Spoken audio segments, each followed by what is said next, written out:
So there's kind of three levels of a technician, a manager, and an entrepreneur or business owner. And they're very different skill sets and very different mindsets. And that often we think, okay, well, I'm good at the thing. So then the next step is, well, rather than doing the thing for somebody else, I'll start a business and do the thing for myself. But now it's a whole different game. And then when we bring people in, it's a whole different game again.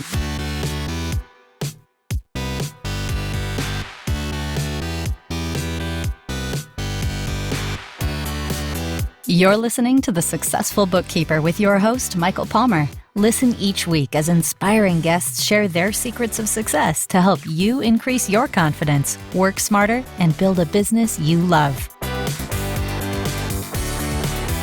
This episode of The Successful Bookkeeper is brought to you by PureBookkeeping.com, the proven system to grow your bookkeeping business.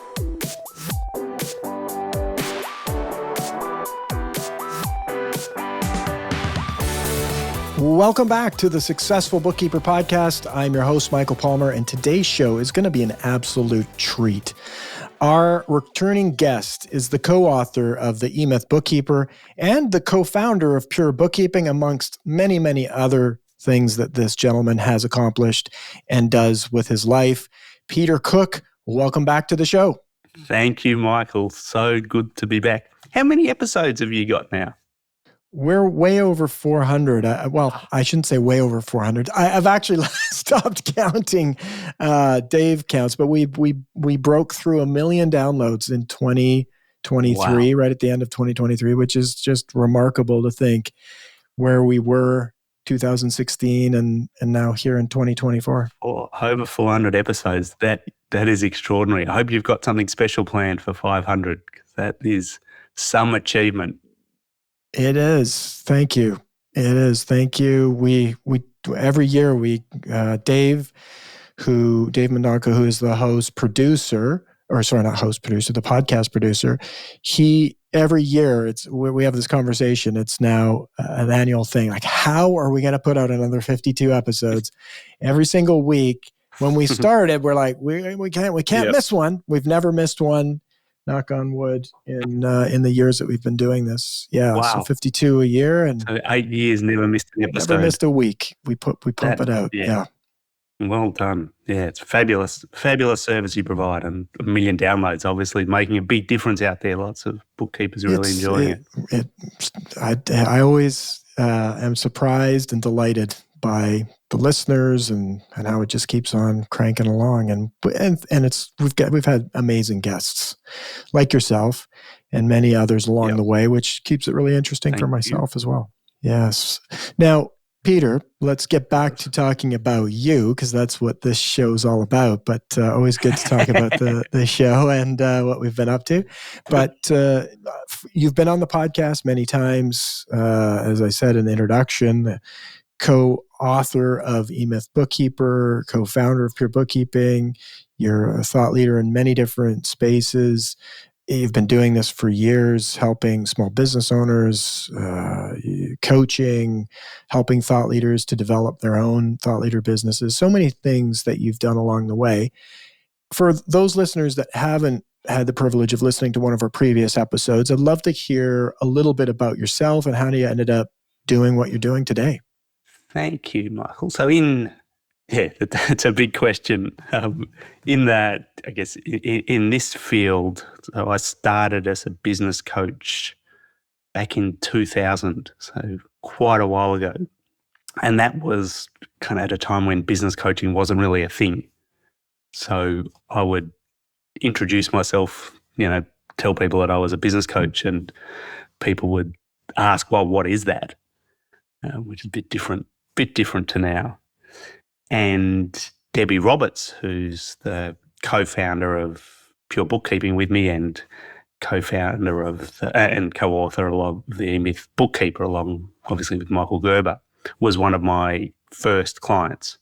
She was on her own running a bookkeeping business and wanted help growing. And the initial conversation that we had back in, it would have been 2001, was we sat down, had a coffee, and she said like that she was full. She couldn't take on any more clients. She wanted to grow.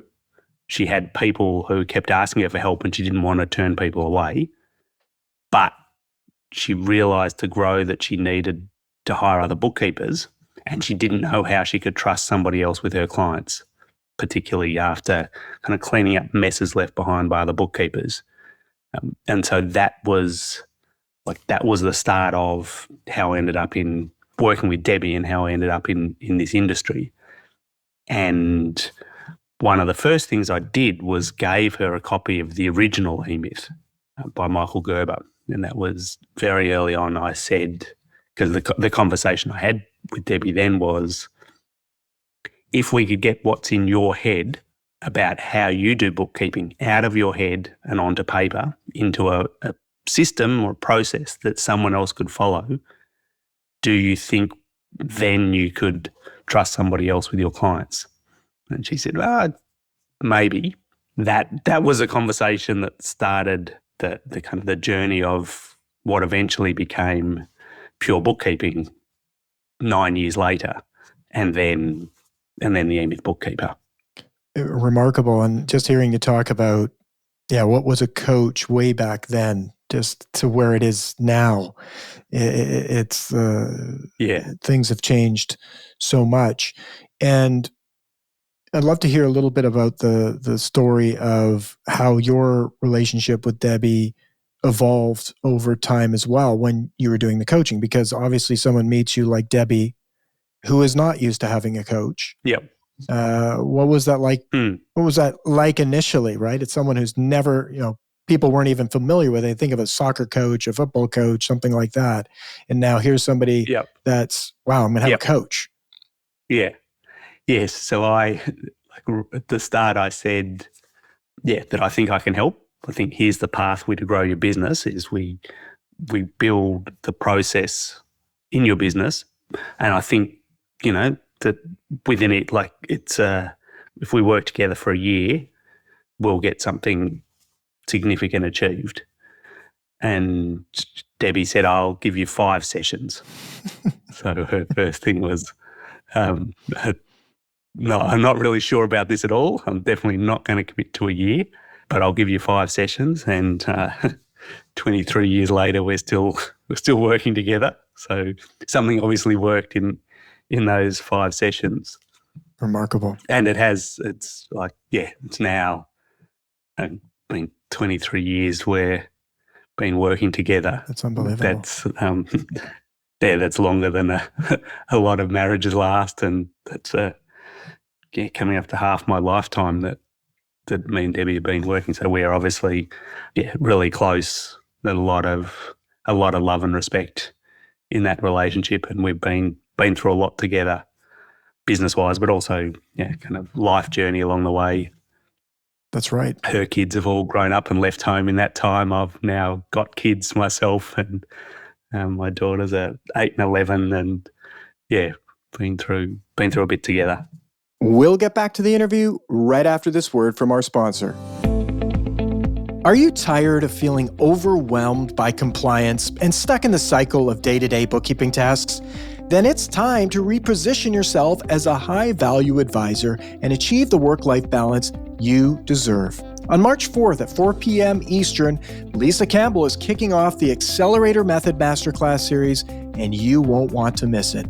Discover the actual step-by-step method to escape compliance and overwhelm and build the business that delivers the lifestyle you want to live. Lisa will reveal the secrets to staying on top of everything, meeting deadlines, impressing clients, and attracting high-end clients to command the fees you deserve. This free masterclass series is an incredible learning opportunity to level up your bookkeeping business. Don't miss out. Visit thesuccessfulbookkeeper.com/A2A to reserve your seat now. That's thesuccessfulbookkeeper.com/A2A. Thank you for hearing from our sponsor. Now let's get back to the interview. It's remarkable. Like you say, most marriages, or many, I shouldn't say most, many don't last that long, and yet you've had this relationship going, and both your lives have changed and evolved over that time. A testament to a great coach that you are, and as well a great client on Debbie's behalf. Now, you talked about E-Myth, and you gave Debbie the book E-Myth, and I do remember reading and hearing the story directly from you around her taking that book. And it was kind of an interesting situation where she took the book, and as I've grown to know Debbie Roberts over the years myself, when she digs into something, she goes deep into it. And so I'd love for you to tell us a little bit about, I don't think many people know E-Myth, what it is, the story of E-Myth. It's a dated book. It's now over 40, probably four, I forget how many years, but it's definitely over 40 years old, this book. Tell us about just E-Myth and the story of E-Myth. Yeah, so this is the best-selling small business book of all time. So there are other books that are designed for big corporations, but in terms of a book that's specifically for us, for people who are running small businesses, this is still the like I said, the best-selling and still an incredibly useful book for how to think about small business, and showing how old the book is. The E it's not electronic myth. It does not like email. The E in E-Myth is actually the entrepreneurial myth.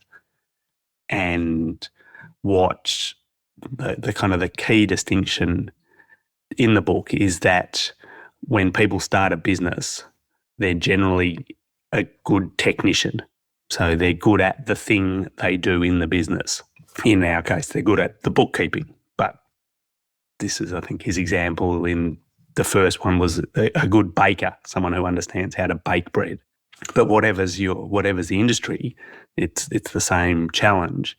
It's very different doing the thing to managing people doing the thing, and it's different again to owning the business.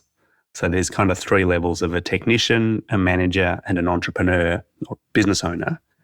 And they're very different skill sets and very different mindsets. And that often we think, okay, well, I'm good at the thing. So then the next step is, well, rather than doing the thing for somebody else, I'll start a business and do the thing for myself. But now it's a whole different game. And then when we bring people in, it's a whole different game again. And yeah, lots of people in business run into trouble because they're really good at doing the thing, and they're trained at the thing, and they're experienced at the thing, and they're qualified at the thing, but have often very little or even no training at managing a business, and don't have the mindset of being an entrepreneur. And so that was what the original E-Myth laid out, is here are the different ways of thinking about the different elements. And he was one of the first people in small business to say the key to doing that successfully, going from the technician to the manager to the entrepreneur, is having systems in the business. And there was a kind of a revolution in small business that Michael Gerber started with the E-Myth, of saying the key to growing a small business and eventually to be able to exit a small business is the systems you put in place for other people to follow. And that was the piece that Debbie latched onto, like you say, with the tenacity that she does everything. Yeah, very interesting. And developed and then ended up developing the systems in her business. And so when people say systems, I often get a blank stare back. It's one of these tough ones to explain. What is a business system? Are we talking about software? Are we talking about IBM, International Business Systems? Or is it no? It's International Business Machines. I'm getting it mixed up. But there you go.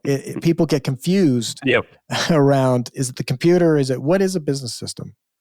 Business system is something that is repeatable in a business, that gets done the same way every time, to give which does a couple of things. It gives a customer a consistent experience, and it gives, and if it's documented, it means that different people in the business can do it and achieve the same outcome. So, for example, in your podcast, there's a whole lot of things that Dave does as the producer of the podcast that he would do the same every time. So I get this great email from Dave introducing me, saying what I need to do, saying how to set it up. Now, if he has done this 400 plus times, my assumption is he's not making it up every week. He actually has a process that says when we have a new guest, we do this, we do this, we do this, then we do this. And then possibly that's a checklist that he ticks them off, and it makes sure that it happens the same every time. So having a good system, a good process documented for how we get a guest ready to be on the podcast means that in each case you don't forget something. So if it's all in his head, then perhaps one week there's a bit that he forgets, and then I don't know that about what's the mic I'm meant to, there's a bit that gets left out. And then the other thing is, if Dave leaves, then you're in trouble. Whereas if it's documented and Dave decides he wants to do something else, then you actually can bring in a new producer and say, here's the system we follow. And so, yeah, that's what we're talking about is that documented process of how you do the thing in the business. Very clear and great example of the podcast, and we, I use them every single time I record one of these episodes. I pull up the system because there's like kind of a checklist. Yep. It's like, got to remember to, yep. It's gotten better with time. It was easier with time because technology changes. So, we some of this funny, sometimes the steps I have to go, oh yeah, we don't need that step anymore. I keep it in there because I celebrate that step because some of them were so painful. Yep. But the steps enabled me to just be able to click on, to have no worries, peace of mind, knowing that I don't have to think about anything. I just open up that document that was created for this specific episode, and I know everything I need to know is in there.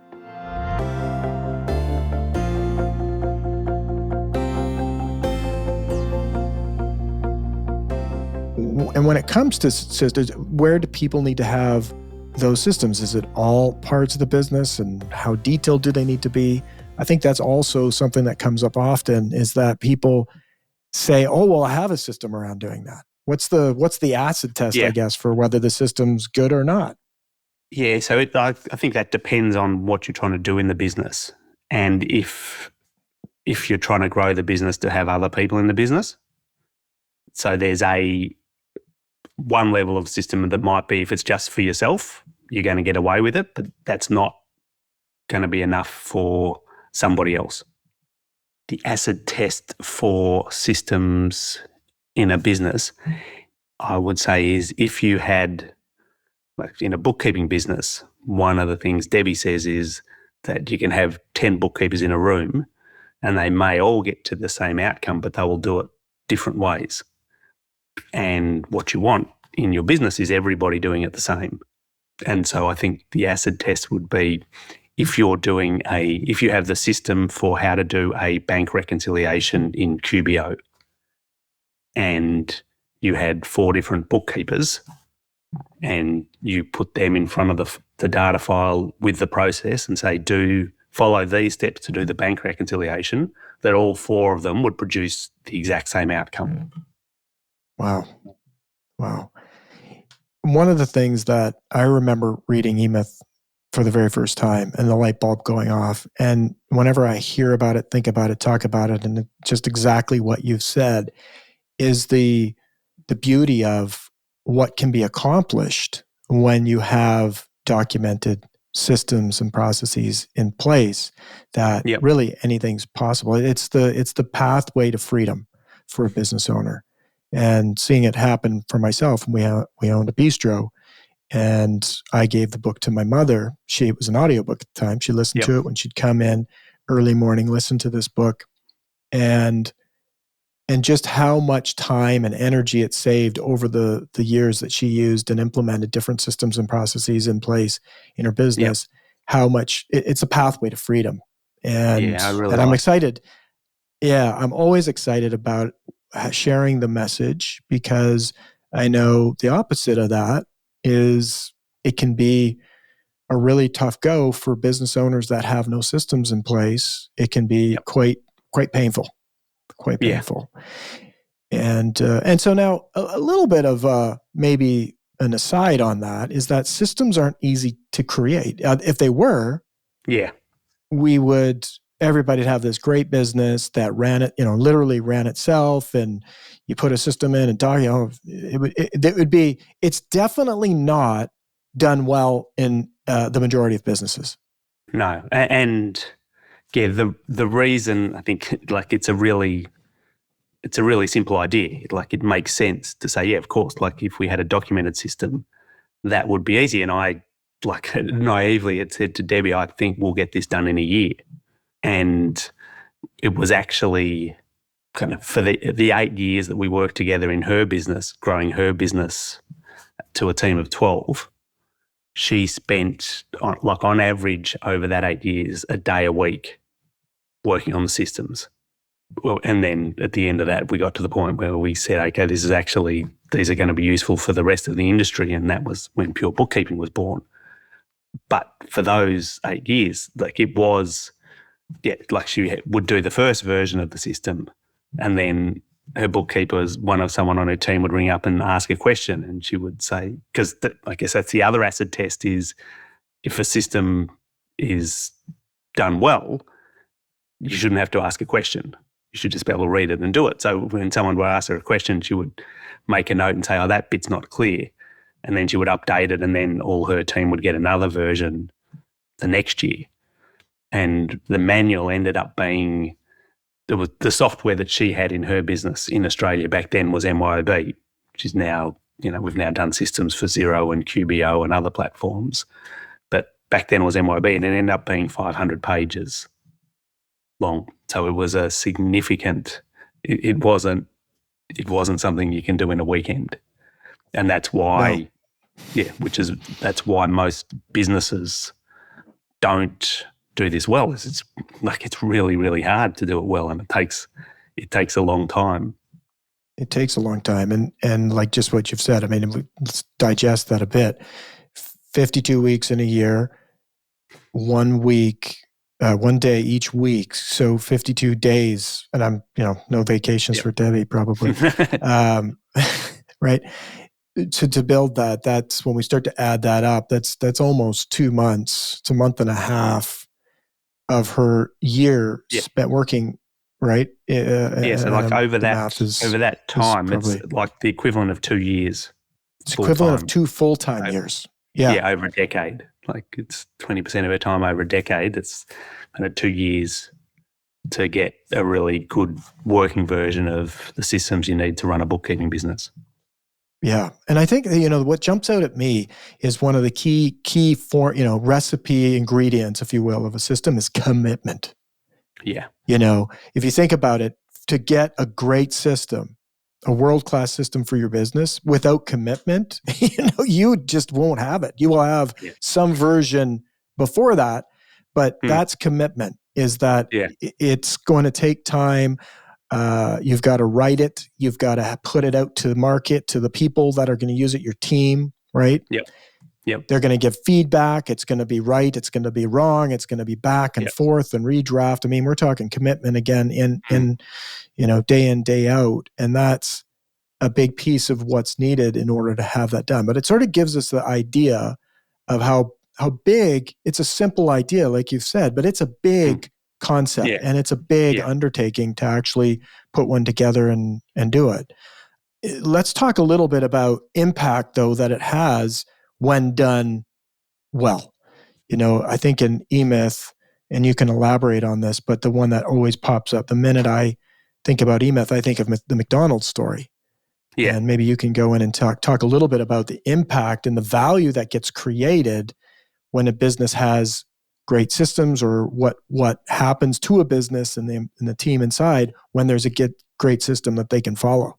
Yeah, well, so for Debbie, so when there was a number of years when she still had her bookkeeping business, and we'd launched Pure Bookkeeping. And in that period, she was spending most of her time working Pure Bookkeeping. So we launched Pure Bookkeeping. We were, packaging up the systems and giving those to other bookkeepers. But Debbie still had her business. And that was a really successful bookkeeping business. She had 12 bookkeepers on her team, lots and lots of clients, very profitable business. She had Bernie, her 2IC, essentially running that business, and she was only in it a day a week. And Wow. that's like when you talk about freedom, that's the freedom that you get. And that's kind of the entrepreneurial dream, is you have a business with great systems can potentially be a business that runs itself. And then if you're the owner of the business, then you get to choose if you want to spend less time in the business. It also makes it possible to sell. So this is one of the things we see a lot with bookkeepers in particular, and small business owners generally, is they don't think about their business as an asset that they can sell. They think about it as a job they have. But one of the difference in mindsets, if you're thinking like a business owner, you're thinking about the business that you're building that one day you could sell. And a business that has good systems is really easy to sell because it doesn't need the owner anymore. A business where everything's reliant on you and everything's in your head is really hard to sell because that's not as attractive to a buyer. And so Debbie did also eventually sell her business for multiple hundreds of thousands of dollars. And the reason that she could do that was because the business had great systems.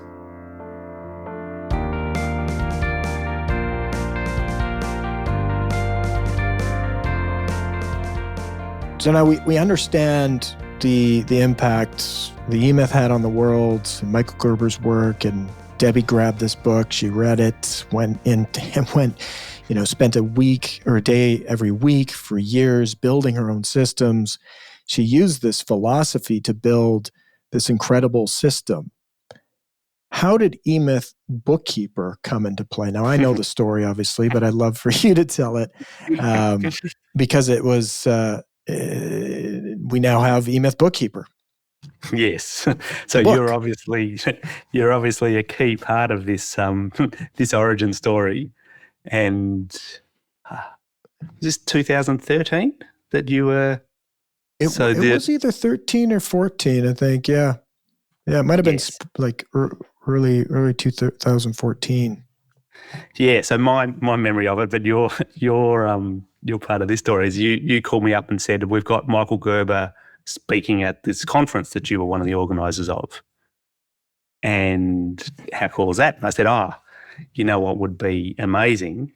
Like if we could get a signed copy of the E-Myth for Debbie, like that would just blow her mind. And so you actually got so you actually had a copy of some of the systems that Debbie had developed and took them to and showed Michael Gerber the systems and said, look, by the way, there's a bookkeeping bit. There's a business in Australia that Debbie Roberts is a big fan of you. She's actually built this business selling systems based on your work. What would be amazing is if she would just love a signed copy of your book. That'd rock her world.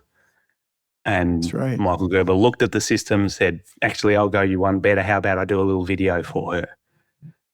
And he produced, and so you hit record and he said, Debbie, amazing work. Congratulations. I'm so thrilled with what you've done. Here's, looked at your systems. How about we write the E-Myth Bookkeeper together? And you sent that video to Debbie, and Debbie saw one of her heroes actually talking to her, and that blew her mind. But then that he actually, based on the system she developed, asked her and subsequently me as well to write the E-Myth Bookkeeper with him. She fell off her chair. Yeah, so then that project started, and over the next year we ended up writing that book together. It's one of those serendipitous events where you just Yeah. I love the story. I love thinking about Debbie getting eMyth because I have he was my hero too, because I loved, we used him in our business, in the cafe. And so meeting him was a real treat. And then him going through and flipping through and looking at the system, just like, just in awe, like, because I think probably Debbie, that's why it was like so quick, because the detail and the perfection that went into building this massive system for helping a technician really get the job done and done well, blew his mind. And so then it evolved, and now you wrote the eMyth Bookkeeper, and I'm pretty excited to be now talking about it. But what we want to do is we want to have a couple of episodes. I'd love for you to come back, and I want to dig into the eMyth Bookkeeper. I know we have lots of listeners, and right now our listeners probably saying, well, I read the eMyth Bookkeeper, which is great, but we're going to spend some time deep diving on a couple of the chapters over the next couple of months or weeks. We'll see how we go. But listener, I want you to stay tuned and keep an eye open for where you can be listening in with Peter and I actually doing deep dives, whether it be the marketing, the team, the structure of what does it look like to grow a successful bookkeeping business, and the ups and the downs. Lots of content in here that we're going to talk with you, Peter, and pick your brain. And as for you as well, listener, if you're listening to this, please send me a note and let us know. You can do that at support@thesuccessfulbookkeeper.com. Let us know if you have questions. What questions do you have about eMyth Bookkeeper? And we're going to do a deep dive on this and help you all in your business. We also have a special for anyone who doesn't have the eMyth Bookkeeper. That's right. That we've organised a special bundle together that if you want to get your hands on the book, we've got a whole bunch of other resources and a couple of little courses and the audio as well of a bunch of it that you can get at thesuccessfulbookkeeper.com/eMyth. Beautiful. thesuccessfulbookkeeper.com/eMyth. Yeah. So you can also get it on Amazon, but we've put together a really special bundle of a whole bunch of resources that we've developed over more than a decade that help you get the most out of the book and help you grow your bookkeeping business. Beautiful. And as well, we will have, because this is a Successful Bookkeeper page, we're going to have a special offer. There will be a promo code that you can use on that page with a special for you, the listener, to get access to that bundle, get the book, get all the resources that come with it, and a whole bunch of other great things. So it's pretty exciting. I'm loving it. And as I said before, anytime we're talking about systems and having people move the needle in their business on systems, I get excited because I know the benefits of it. And I know it's the difference it's going to make for our listener in their business. Peter, this has been great introduction to the eMyth and the concept of systems. And I'm looking forward to this journey with you and having these conversations and going deep on the book. Me too. Thanks so much for the invitation, Michael. Really good to talk to you and your listeners. Well, the pleasure has been all of ours. And on behalf of our listener, thank you. And with that, we wrap another episode of the Successful Bookkeeper podcast. To learn more about today's wonderful guest and to get access to all sorts of valuable free business building resources, you can go to thesuccessfulbookkeeper.com. And in this case, make sure you put in /eMyth to get access to those resources. Until next time, goodbye.